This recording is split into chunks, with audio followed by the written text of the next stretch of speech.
Ano yung panawagan? Natin na? Marka natin! Kaya ayaw nila na may kumpirma sa resign. Ayan na po, at papayag na magparada yung sasakyan na ito. At ito na, pinababa na yung mga gamit. No? Ayan, no? So magkakaroon na tayo ng sound system dito. Kanina mayroon na una na sasakyan na may sound system. So pinatuloy nila, pinadiretso. Hindi nila pinayagan na makaparada. Pero ito na isa na ito.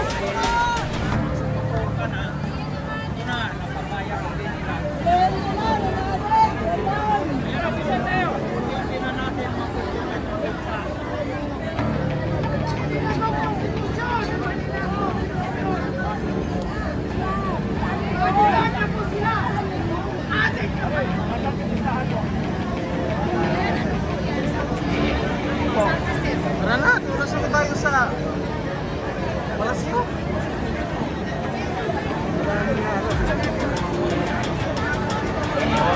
Ayan po, pagpasta po ninyo crowded na yun. Yan.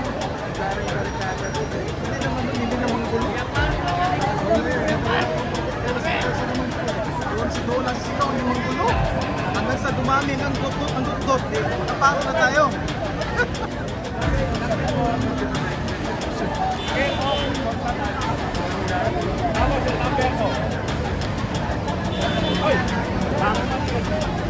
So, pansamantala ng tigil yung dahil mic upon lang yung gamit kanina. So, ito na, final na ito. Sinet up pa yung sound system na kararating lang. Pinaglaban.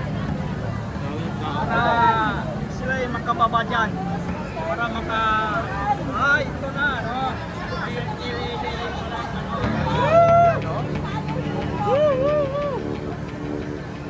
Palabas mamaya yung nagsingot, nag-video. Yun ang maganda.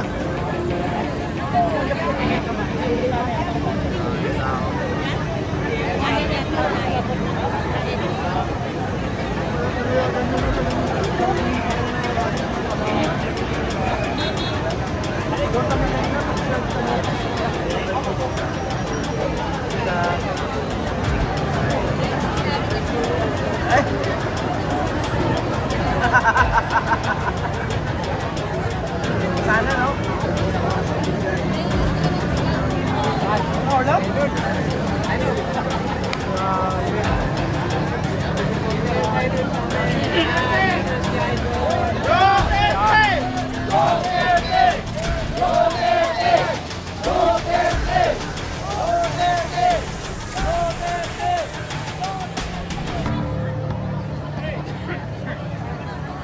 Ano na ang binigay sa atin dito?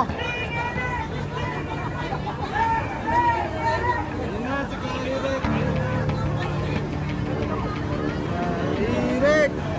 Kahirek!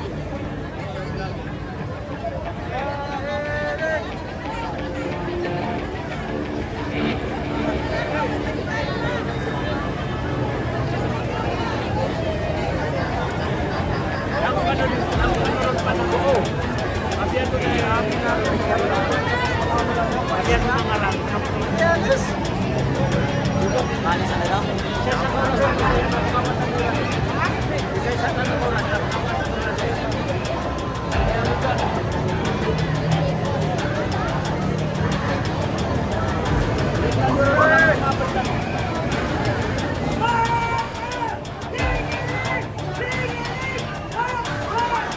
Ayan na po, ayan.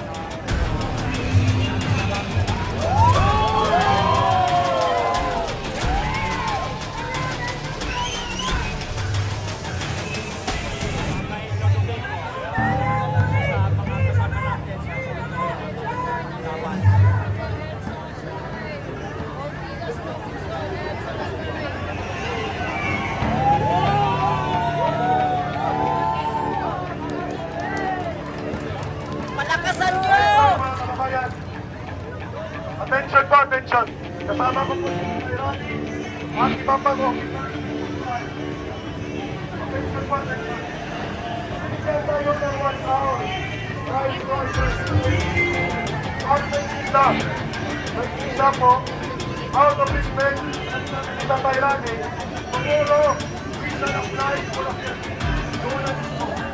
At dahil sa simula ng isa, 6 o'clock, kanina pa tayo na 4, kaya mag-first year na pinagay tayo,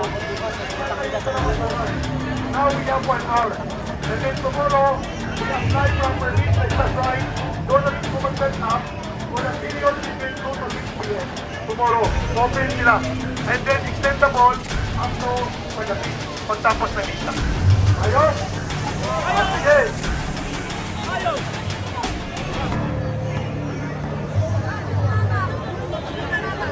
May 1 hour pa tayo. Okay pa, Robinsons. 1 hour. Hindi naman din tayo disperse. Nag-negotiate tayo. 2 hours. Binigyan tayo ng additional 1 hour. Dapat 4 o'clock tapos na ang program. We will negotiate again. Ayaw natin ng puno. Ayaw natin na lumabang. Okay?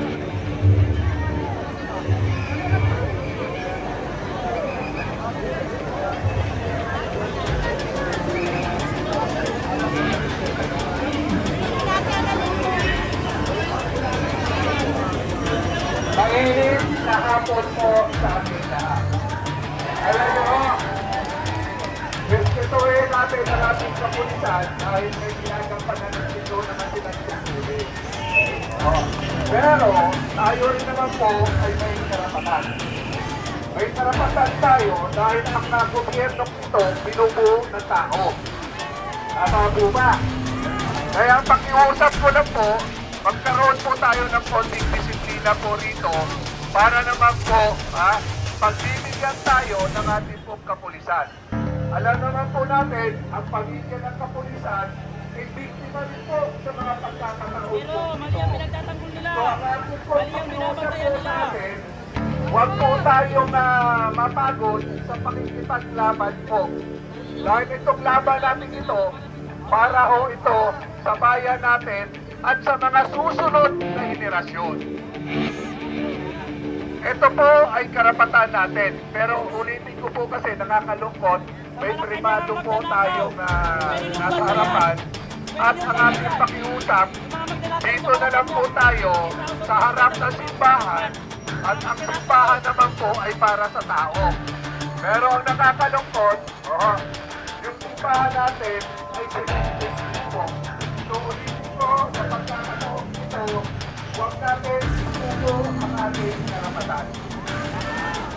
Ipaglaban natin dahil ipagkita naman natin na kung ano ang diferensya ng gobyerno ito.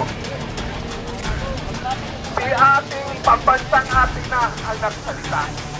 Ano pa bang katibayan ang kailangan nila? Nakakalungkot dahil meron pong nagbibigay-bigyan, meron pong nakilala sa kailangan ng ating presidente. Ang ordinaryong tao, pag ikaw ay biktima ng droga, mandato, ikaw ay bibigyan. Di po ba? Ngayon, bilang isang mamamayan, at tayo ang nagtuklong sa presidente natin, may karapatan tayo maningil sa presidente natin. Hindi naman masama na tayo ay maningil para matapos na. Ang usapin dito, patunayan niya hindi totoo ang sinabi ng atin niya. Pero hindi na tayo mamaya yung kailangan ng ating presidente sasamantalahin yung mga nakapaligid sa kanya. Dahil sabihin niya, wala siyang ginawa, pero siya ang presidente, liable siya. Dahil siya ang chief executive natin. Lahat ng mali, sabihin man niya, tao niya, responsibilidad niya po yan. Pananagutan niya po sa tao.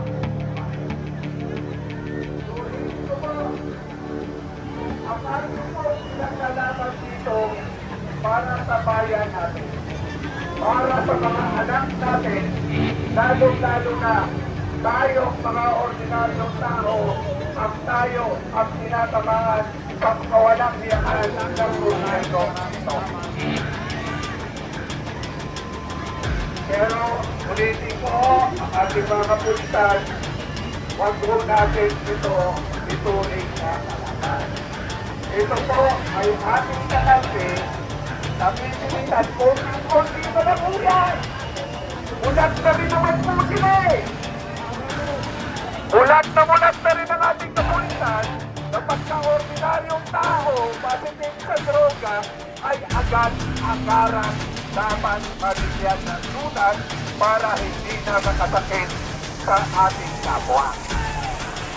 Pero sa pagkakataong ito, ang ating pinaka-leader na mismo, ang sabi ng pambansang ate na ang ating leader ay nagdodroga.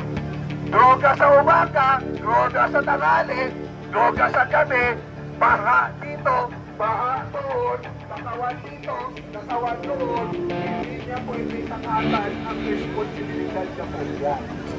Tama? Salamat po at panindigan po kayo ngayon dito. Itong laban po ito, laban po sa ating bayan. Nagkamali man tayo o yung iba man sa atin dito ang naging natin na ang eleksyon, ginagawa natin yan ang buhay. Sana maging aral din po tayo dito na matutuw tayo pumili ng tamang leader. Tanggapin ang pera nila, pero iboto ang karapatan at yung tama-tama at yung may kakayanan. Pareho tayo nabigyan ng aral sa sitwasyong ito.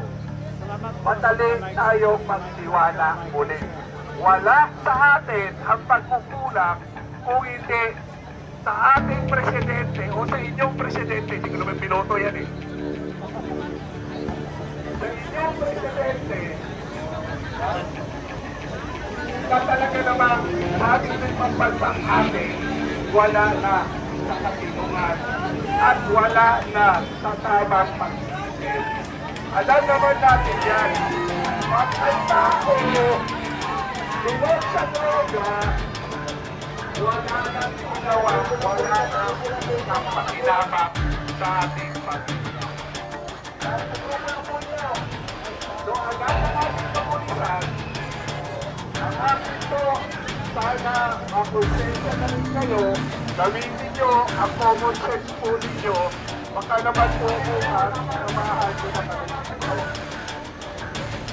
Salamat po muli para sa bayan, para sa tao bayan, Marcos Visay! Marcos Visay! Marcos Visay! Marcos Visay! Marcos Visay! Sabi nga ng amin niya, umuwi na tayo. Tama na! Hirap na ang taong bayan. Kaya dapat talaga, kung ayaw mo na mag-isay, karapatan po natin isigaw. Marcos Visay! Marcos Visay! Marcos Visay! Marcos Visay!